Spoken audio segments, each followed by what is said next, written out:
Continuation of lesson number 2, understanding secularism, standard 8. Now in this we will cover the two topics, that is what is Indian secularism and when needed state can intervene, that is interfere in the religion matter.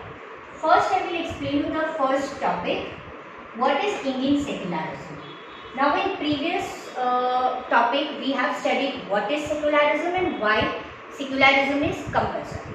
Now in this topic we will study that how in a constitution what is the role of the Indian secularism, why India is known as a secular state.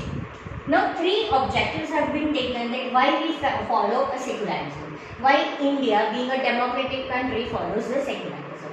First I will explain you this point. The first point, one religion community does not dominate another. Okay, as previous lecture I have explained you that why there is a need of secularism, कि अगर secularism है तो क्या होगा, कोई भी जो dominating religious community होगा उसको हमने स्टेट पावर से अलग सेपरेट रखा है.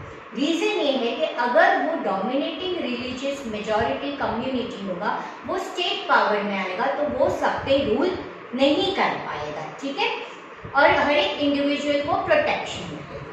तो सेक्युलरिज्म एक मेन ऑब्जेक्टिव ये बताती है कि वन रिलीजन कम्युनिटी दूसरे पे डोमिनेट नहीं कर पाएगा.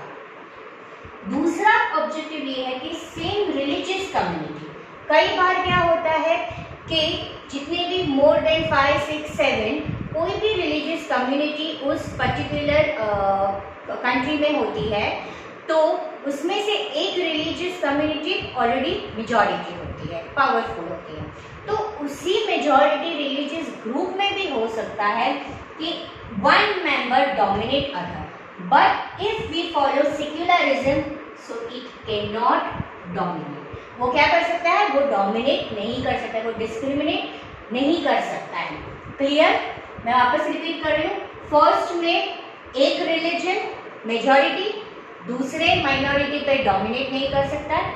दूसरे पॉइंट में ये कहना चाहता है कि उसी सेम रिलीजियस कम्युनिटी में one member can not dominate other member. Now what is the third objective? State does not enforce, right? It does not enforce any particular religion, nor take away the religious freedom of individual.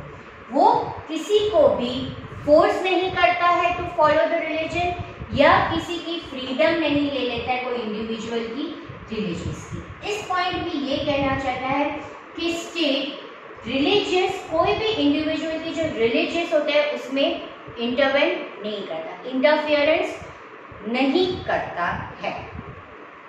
ठीक है, clear? Now in your book page number 20, what is Indian secularism? Indian constitution mandates, it's compulsory that Indian state be a secular, कि India क्या follow करेगा, secular follow करेगा, इसीलिए India को secular state बोला जाता है. According to the constitution, only a secular state can have the following objectives. First objective, one religious community does not dominate another. Second, that some members do not dominate other members of same religious community. Third, that state does not enforce any particular religion nor take away the religious freedom of individual. Please mark this 3 points. आप side में question भी लिख दो, what is Indian secularism, 2 mark. ठीक है, उसका answer आएगा कहाँ से, what is Indian secularism heading है तो फर्स्ट लाइन से ही द इंडियन कॉन्स्टिट्यूशन मैंडेट से लेके तीनों पॉइंट्स. क्लियर? तो क्वेश्चन पूछ सकते हैं व्हाट इज इंडियन सेक्युलरिज्म या what are the objectives to be followed in Indian secularism. दोनों तरीके से क्वेश्चन पूछ सकते हैं. 2 मार्क का क्वेश्चन है, आंसर आपको टेक्स्ट बुक में ही है. Now we will move on to the second topic, that is when need state can intervene in religion. अब आप सोचोगे कि मैंने थर्ड पॉइंट में तो आपको ये बोला कि स्टेट कोई भी रिलीजन में इंटरफेरेंस नहीं कर सकता है। और अभी मैं आपको ये बोल रही हूँ कि जब भी स्टेट चाहे तो वो रिलीजन में इंटरवेन कर सकता है। I know it is a bit confusing, पर हम इसको अलग तरीके से समझेंगे। हाँ, स्टेट इंटरफेरेंस नहीं करता है। कैसे नहीं करता है? इसलिए नहीं करता है, उसको कैसे सेपरेट किया गया है कि कोई भी रिलीजियस पावर है वो जब स्टेट पावर में आएगा तब वो इंटरफेरेंस नहीं कर सकता है।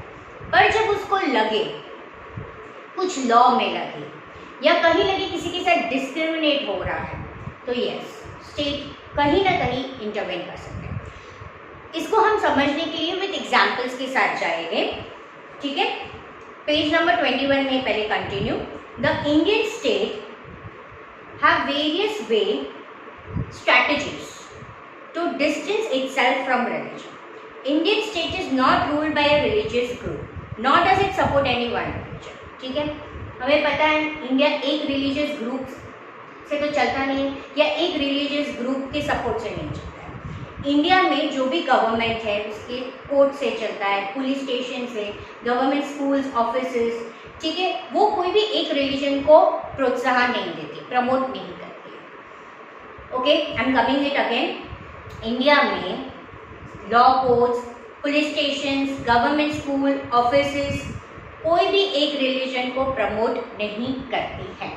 अब ये टॉपिक को समझने के लिए हम will take the help of the example.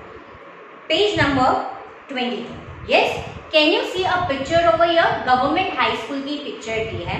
In a government school in a Seemapur, student want to celebrate a religious festival. उनको सेलिब्रेट करना था religious festival. Sir, there is a big religious festival next month, we have never celebrated in school. तो इस line से क्या पता चलता है कि गवर्नमेंट स्कूल में कभी भी रिलीजियस फेस्टिवल सेलिब्रेट नहीं कर रहे थे। I am afraid it isn't possible Rekha, teacher बोलते हैं। This is a government school. We cannot give importance to any one religion. So it is a rule कि government school में आप particularly एक religion को importance नहीं दे सकते। Private school में do, right? Government school cannot. हम सिर्फ government school does not celebrate any religious festivals. Most religious festivals are a public holidays, और इसीलिए उसको क्या दिया गया है? Public holidays दिया है, so you can celebrate with your family in your home. I never thought of it this way. I guess we can always celebrate it outside school. Anyways, we were planning to celebrate it our locality. तो इस example से हमें ये पता चलता है कि government school में एक पर्टिकुलर रिलीजन को प्रमोट नहीं किया जाता और इसीलिए वहाँ पे पब्लिक हॉलीडे होती है। नाउ क्यों? अगर ऐसा किया जाएगा तो क्या पता चले डिस्क्रिमिनेशन दिखाया जाएगा कि भाई उस रिलीजन को ज़्यादा इंपॉर्टेंस दिया गया है। Now in above example, the celebration of religious festival with in the school would have been a violation of government's policy of treating all religions equally. Government school cannot promote any one religion. Either in their morning prayers, वो सुबह की prayers में भी promote, यानी कि उनकी कोई एक रिलीजन के लैंग्वेज में प्रेयर्स नहीं बोल सकते। Through religious celebration, this rule does not apply to the private school. Clear? So first way, equal respect to all the religion. हर एक रिलीजन को इक्वल रिस्पेक्ट देना है और ये देने के लिए गवर्नमेंट स्कूल में वो लोग एक रिलीजन को प्रमोट नहीं करते। कैसे नहीं करते? कोई भी रिलीजियस फेस्टिवल सेलिब्रेट ना करते। Now in second way, how they prevent about domination in their strategy of non-interference. Like it may interfere in some time religions when they feel should be treated equally. This means that in order to respect the sentiment of our religion and not interfere with religious practice, state कभी-कभी religious communities में interference करता है। कैसे? Now we will see the above example. Okay, a group of friends who have recently bought a scooter meeting to go for a ride together. Hey, I hope you have a helmet. You know the law in Delhi requires to wear one. Why aren't you wearing a helmet? Do you want to be fined? The another Punjabi Sikh man says, do not worry, I will not be fined. Hey Paramjit, why won't you be fined? For Sikh, wearing a pagri is very important part for a religion. The government cannot force me to wear a helmet, right? So in the above storyboard, Paramjit, who is a Sikh youth, does not have to wear a helmet. Why? Because Indian state recognize wearing a turban is central to a Sikh religious practice, and they do not interference in the religious matter. Okay, so in 2 points we have studied that first how they give equality, and in second point how they do not interfere in religious sentiment. Okay, so it may interfere where they need it, but in this how they interfere, like if it is a religious emotion sentiment, they felt okay, you are not supposed to wear a helmet because in your religion wearing a turban, wearing a pug is more important. Clear from these two topics?